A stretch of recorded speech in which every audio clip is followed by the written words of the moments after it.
বন্ধুরা, বাংলাদেশ সরকার শেখ হাসিনা শিক্ষার্থীদের চাপে পদত্যাগ করতে বাধ্য হয়েছে। তার পদত্যাগের পরে সামাজিক যোগাযোগ মাধ্যম সহ পত্রপত্রিকায় একটি বিষয় আলোচনায় রয়েছে, সেটি হচ্ছে আয়নাঘর। শুনতে যতটা সাদামাটা ততটা রহস্যময়। শেখ হাসিনার পদত্যাগের পর এই আয়নাঘর আবার আলোচনায় উঠে এসেছে। আয়নাঘর আসলে গোয়েন্দাদের একটি গোপন বন্দিশালা বা ডিটেনশন ক্যাম্প। এটি বাংলাদেশ প্রতিরক্ষা বাহিনী counter terrorism intelligence bureau CTIB দ্বারা পরিচালিত হয়। ধারণা করা হয় এটি বাংলাদেশের ঢাকা সেনানিবাস এলাকায় অবস্থিত। এটি একটি আলো বাতাসহীন কক্ষ, যেখানে ঘর গড়িয়ে চলে শুধু একটি ফ্যান। এখানে 16টি কক্ষ রয়েছে, যেখানে একসাথে 30 জন বন্দী রাখার সক্ষমতা রয়েছে। এই আয়নাঘরে গুম করে রাখা হতো বিরোধী দলীয় নেতা নেত্রী সহ নানা অপরাধীদের। 2021 সালে সুইডেন ভিত্তিক নিউজ পোর্টাল নেত্র নিউজ এই আয়নাঘর নিয়ে একটি প্রতিবেদন প্রকাশ করে, যেখানে বলা হয় বাংলাদেশের সামরিক কর্মকর্তারা আয়নাঘরে গুমের শিকার ব্যক্তিদের উপর অমানবিক নির্যাতন করছে। এই প্রতিবেদনে আরো বলা হয় 2009 থেকে 2021 সাল পর্যন্ত বাংলাদেশ সরকারের নির্দেশে 766 জনকে এই আয়নাঘরে গোপনে বন্দী রাখা হয়। তাদের মধ্যে 40 জন ব্যক্তিকে মৃত অবস্থায় এবং 66 জনকে সরকারি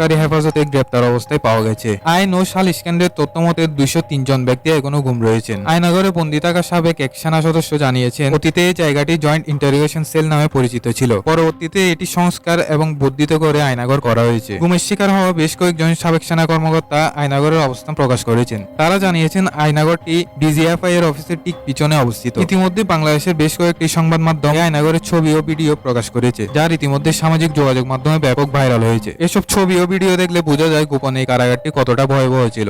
এখানে বহু লোককে বিনা বিচারে বছরের পর বছর, এমনকি যুগের পর যুগ আটকে রাখা হয়েছে। আয়নাঘরে বন্দীদের একজন বলেন, এইসব কয়েদখানার দেয়ালে বহু লোকের নানা রকমের আত্মনাদ খোদাই করে লেখা আছে। সবাইকে যে দীর্ঘদিন এই ঘরে বন্দী রাখা হয় তাও কিন্তু নয়। অনেককে ইতিমধ্যে এই কারাগার থেকে মুক্ত করা হয়েছে। যারা দীর্ঘদিন গুম থাকার পর ফিরে আসেন, তারা গুমের ব্যাপারে মৌনতা অবলম্বন করতেন। ধারণা করা হয় এইসব মানুষদের ওই গুম করে রাখা হতো এই আয়নাঘরে।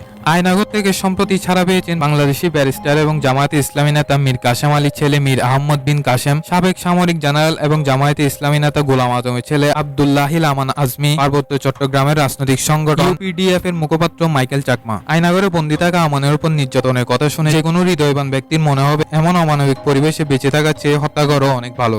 প্রথমে নিয়েছিলাম আমি গরমের সময় নামাজ পড়ার জন্য, কিন্তু চোখের পানি মুছতে মুছতে মুছতে মুছতে এটা যে পরিমাণ চোখের পানি মুছছি, ওই যদি সেভ করা যেত একটা বড় দিঘি হইতো। দিঘি বুঝো, বিশাল বড় পুকুর।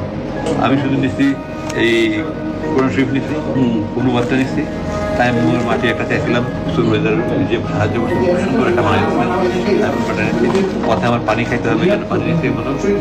আর কোরআন শরীফটা দেখি কি অবস্থা 8 বছরে।